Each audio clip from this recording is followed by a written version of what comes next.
Gyvenime būna visaip. Būna, kad nutinka dalykai, kurių tu nelaukiai, nesitikėjai, nenorėjai. Ir gali būti, kad sąmoningai net nesirinkai.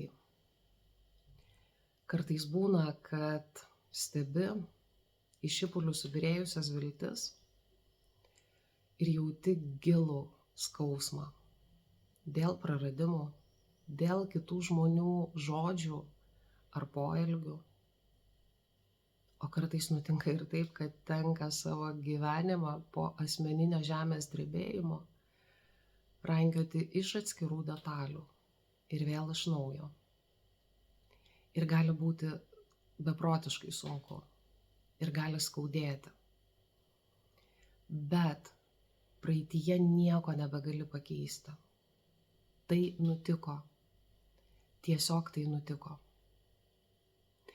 Ir kol esi įsikibęs į praeitį, į tuos įvykius, į tą skausmą, skandini dabartį.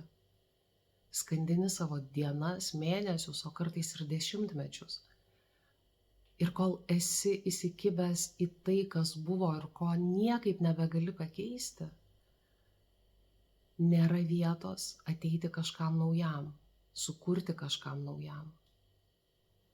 Todėl savo praeitį verta paleisti ir sau atleisti už ją.